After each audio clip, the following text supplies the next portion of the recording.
عزیز طلبہ، یہ واقعہ ہے حضرت امام ابو حنیفہ رحمۃ اللہ تعالیٰ علیہ اور حضرت امام جعفر الصادق علیہ السلام کی جو ملاقات ہے اس واقعے سے بڑا یادگار واقعہ ہے۔ واقعہ اس طرح اس کا تذکرہ کیا ہے حافظ ابو نعیم نے حلیۃ الاولیاء میں، کتاب کا نام۔ وہ فرماتے ہیں کہ 3 اشخاص امام جعفر الصادق علیہ السلام کی خدمت اقدس میں حاضر ہوئے۔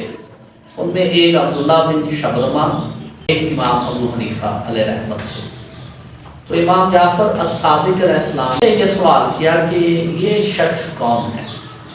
امام ابو حنیفہ رحمۃ اللہ تعالیٰ علیہ کی طرف اشارہ کرتے ہوئے تو انہوں نے عرض کی، یا امام، یہ بہت ہی بڑے عالم ہیں، اتنے بڑے عالم ہیں کہ یہ بہت غور و خوض کرتے ہیں اور بڑے بڑے علمی مسائل کو حل کرتے ہیں۔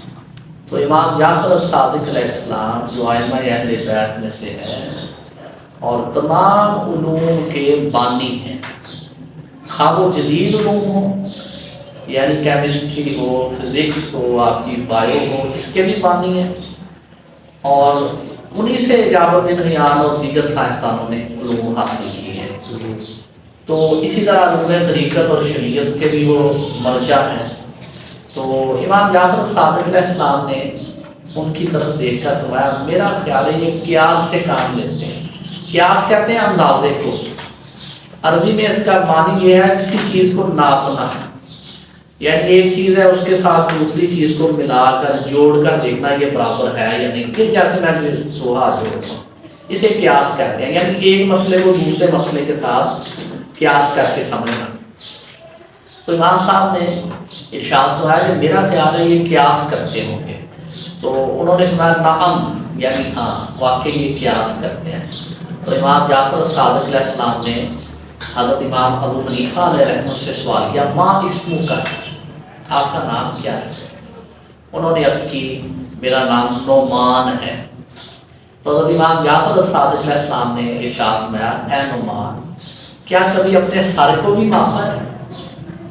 کیا کبھی اپنے سر کا بھی قیاس کیا؟ تو امام ابو حنیفہ علیہ رحمۃ نے حیران یہ کہا کہ میں کیسے اس کو ماپ سکتا ہوں، اس کو تو نہیں ماپا جا سکتا۔ تو حضرت امام جعفر الصادق علیہ السلام نے مسکرا کر ارشاد فرمایا، تم نے کوئی ڈنگ کا کام نہیں کیا۔ اللہ اکبر! یعنی اہل رسول کی شان یہ ہے، اہل سنت کا سب سے بڑا امام ہے، ان کے سامنے ہے، اور اہل رسول کی علمی جو وجاہت ہے اور جو علمی مقام ہے، ان کے سامنے امام ابو حنیفہ اس طرح سر تسلیم خم۔ تو امام جعفر الصادق علیہ السلام نے ارشاد فرمایا، ابو حنیفہ نعمان بن ثابت، تم نے کوئی ڈنگ کا کام نہیں کیا۔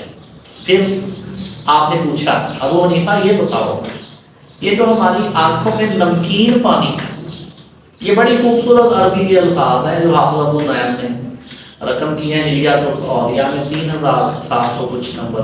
یہ حدیث ہے، یہ روایت ہے جو انہوں نے بیان کی، اور یہ ایکچولی حدیث مبارک ہے جیسے آگے ہم بیان کریں گے۔ تو امام جعفر الصادق علیہ السلام نے پوچھا کہ کیا آپ جانتے ہیں آنکھوں میں جو نمکین پانی ہے کیوں ہوتا ہے؟ یہ کانوں میں جو کڑوا پانی ہے بدبودار یہ کیوں ہوتا ہے؟ یہ ناک میں جو حرارت ہے یہ کیوں ہوتی ہے؟ اور یہ جو ہونٹوں میں لطافت والا پانی ہے میٹھا یہ کیوں؟ اب جب یہ سوال کیا تو امام ابو حنیفہ علیہ رحمت ورطہ حیرت میں ڈوب گئے۔ وہ امام جو بچپن سے لاجواب ہیں، جن کے سامنے جو مسئلہ بیان کیا جاتا تھا وہ فوراً بتاتے تھے، اور بچپن سے جن کی فراست، جن کا علم، جن کی حکمت پورے زمانے میں مشہور تھی، وہ ائمہ اہل بیت کے سامنے بالکل گونگے ہیں اور ورطہ حیرت میں مبتلا ہے اس سوال پر۔ تو انہوں نے کہا لا، یعنی میں نہیں جانتا۔ تو امام صاحب نے کہا، نعمان تم نے کوئی ڈھنگ کا کام نہیں کیا۔ پھر پوچھا کیا وہ کلمہ جانتے ہو جس کا شروع تو کفر ہے مگر بعد میں ایمان؟ اب امام صاحب اس پہ بڑے حیران ہوئے، انہوں نے کہا لا، میں یہ بھی نہیں جانتا۔ تو پھر وہاں جو ابن نے امام جعفر الصادق علیہ السلام سے یعنی آپ اہل سنت کے تمام اماموں کے بھی پیشوا ہیں، رہنما ہیں اور رہبر ہیں۔ تو امام جعفر الصادق علیہ السلام سے عرض کی، یا ابن رسول اللہ، اے اللہ کے رسول کے فرزند، آپ ہی ان سوالوں کا جواب دیں۔ تو امام جعفر الصادق علیہ السلام نے ارشاد فرمایا، میں نے اپنے بابا یعنی امام محمد باقر علیہ السلام سے، اور میرے بابا نے اپنے بابا حضرت یعنی امام حضرت زین العابدین علیہ السلام سے، انہوں نے اپنے بابا یعنی حضرت امام حسین علیہ السلام سے، انہوں نے اپنے بابا یعنی حضور مولا علی علیہ السلام سے، اور انہوں نے رسول اللہ صلی اللہ علیہ وآلہ وسلم سے سنا کہ اللہ تعالیٰ نے اپنے فضل و کرم سے آنکھوں کے پانی کو نمکین رکھا ہے، کیونکہ آنکھوں میں چربی ہوتی ہے، اگر یہ پانی نمکین نہ ہوتا تو چربی پگھل جاتی۔ اس میں حکمت یہ ہے۔ پھر ارشاد فرمایا، اللہ نے حضور نے فرمایا، اللہ نے اپنے فضل و کرم سے یہ جو کانوں کے اندر پانی ہے اس کو کڑوا اور بدبودار بنایا، تاکہ انسان جب سو رہا ہو کچھ کیڑا اس کے کان میں اگر گھس جائے تو وہ بدبو کی وجہ سے اور کڑواہٹ کی وجہ سے واپس آ جاتا ہے، وغیرہ انسان کے کان میں کیڑے گھس جاتے ہیں۔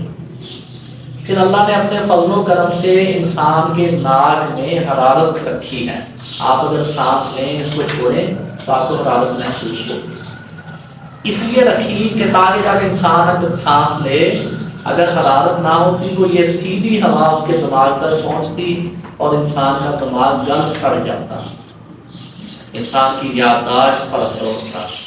تو اللہ نے اس میں حرارت رکھی تاکہ یہ جو ہوا ہے اس کو فائدہ دے نہ کہ نقصان پہنچائے۔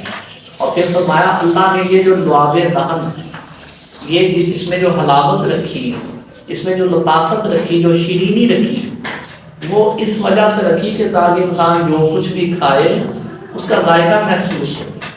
اگر یہ نہ ہوتی انسان کو ذائقہ ہی محسوس نہیں ہونا تھا۔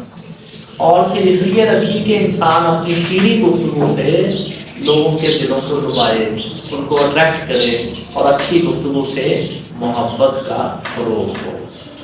تو جب یہ بات سنی، یہ حدیث مبارکہ سنی، تو امام ابو حنیفہ رحمۃ اللہ تعالیٰ علیہ، جو اہل سنت کے سب سے بڑے امام ہیں، یعنی اہل سنت جن چار ائمہ کو مانتے ہیں ان چاروں ائمہ میں سے سب سے اعظم ہم امام اعظم ابو حنیفہ علیہ رحمت کو کہتے ہیں، اور ان چاروں میں بھی حضرت امام شافعی اور دیگر جو ائمہ تھے وہ امام ابو حنیفہ رحمۃ اللہ تعالیٰ علیہ کی بہت عزت کرتے تھے، مگر اہل سنت کا یہ سب سے بڑا امام جعفر صادق السلام علیہ السلام کے سامنے کچھ نہیں ہے، بلکہ سر جھکا کے کھڑے ہیں اور ان کی حیرت پھر آپ یہ حدیث مبارکہ سنا کر دور کرتے ہیں۔ اور پھر اگلا سوال جو انہوں نے پوچھا کہ امام آپ دوسری بات بھی بتائیں کہ کون سی وہ بات ہے جس کا اول حصہ کفر ہے اور جس کا آخری حصہ ایمان ہے؟ تو امام جعفر الصادق علیہ السلام نے ارشاد فرمایا، سنو، جب ہم لا الہ کہتے ہیں تو اس سے بڑا کفر نہیں، کیونکہ اس کا مطلب کیا ہے کہ اللہ کوئی نہیں ہے، کوئی معبود نہیں ہے، تو یہ کفر ہے۔ جب ہم الا اللہ کہتے ہیں یہ وہ بات ہے، اس کا اللہ اس کا عین کہ مگر اللہ، تو یہ وہ بات ہے، یہ وہ کلمہ ہے جس کا اول کفر ہے اور جس کا آخری حصہ عین ایمان ہے۔ تو جب امام ابو حنیفہ رحمۃ اللہ تعالیٰ علیہ نے فرزند اہل بیت امام جعفر الصادق علیہ السلام کی یہ گفتگو سنی تو دل سے قائل ہو گئے اور اپنے سر کو جھکا دیا، اپنے دل کو جھکا دیا۔ اس کے بعد امامہ اور امام زمانہ اور اپنے زمانے کے اور ہر زمانے کے سب سے بڑے علمی جو شخصیت ہیں امام جعفر الصادق علیہ السلام نے ارشاد فرمایا، ابو حنیفہ قیاس سے کام مت لو، کیونکہ رسول اللہ صلی اللہ علیہ وآلہ وسلم نے ارشاد فرمایا، سب سے پہلے جس شخص نے اپنے قیاس سے یا اپنی رائے سے کام لیا وہ ابلیس ہے۔ یعنی آپ اپنی ذاتی رائے سے دین کو مت سمجھو، بلکہ دین کو جب بھی سمجھنا ہو اللہ کے کلام سے سمجھو، رسول اللہ صلی اللہ علیہ وسلم کے کلام سے سمجھو۔ تو یہ امام جعفر الصادق علیہ السلام اور امام ابو حنیفہ رحمۃ اللہ تعالیٰ علیہ کی سیرت کا ایک بڑا انمول واقعہ ہے، اور اس واقعہ کے بعد پھر امام ابو حنیفہ رحمۃ اللہ تعالیٰ علیہ آپ کی شاگردی میں آ گئے، اور آپ نے پھر 2 سال حضرت امام جعفر الصادق علیہ السلام سے علوم سیکھے، اور علوم طریقت سیکھے، فقہ کے علوم سیکھے۔ اس لیے اہل سنت کی جو فقہ ہے، اس کی ایک یمن کے عالم میں انہوں نے لکھا ہے کوئی 1000 کے قریب جو مسائل ہیں وہ فقہ جعفریہ سے ہی ماخوذ ہیں اور ملتے ہیں۔ تو امام ابو حنیفہ علیہ رحمت نے اپنی اس حیات کے بارے میں پھر ارشاد فرمایا، اگر میں نے امام جعفر الصادق علیہ السلام کی خدمت میں 2 سال بطور شاگرد نہ گزارے ہوتے تو میں ہلاک ہو جاتا، ابو حنیفہ ہلاک ہو جاتا۔ تو اس حقائق سے ہمیں یہ پتہ چلتا ہے کہ جتنا بھی طریقت کا اور شریعت کا اور فقہ کا علم ہے وہ ائمہ اہل بیت سے منتقل ہوا، اور اسی طرح اس جو خاص حدیث مبارکہ ہے، اس سے یہ پتہ چلتا ہے کہ یہ جو فزکس کا علم ہے، یہ بایو، یہ کیمسٹری، یہ دیکھیں اس حدیث مبارکہ میں جو چربی کا ذکر ہے نا، یہ دنیا کو سب سے پہلے اہل بیت میں ہوتا ہے۔ یعنی ابن نفیس نے پھر جو کام کیا، ابن ہاشم نے جو کام کیا، یا جو جابر بن حیان نے آرگینک کیمسٹری میں کام کیا، یہ سارا فیضان اہل بیت ہے۔ اس لیے کہا جاتا ہے لا یقاس بآل محمد من هذه الامت احدا، اس امت کے کسی ایک فرد کو بھی آل رسول کے ساتھ قیاس نہیں کیا جا سکتا، اور ان کے ساتھ مساوات نہیں ہے۔ والسلام۔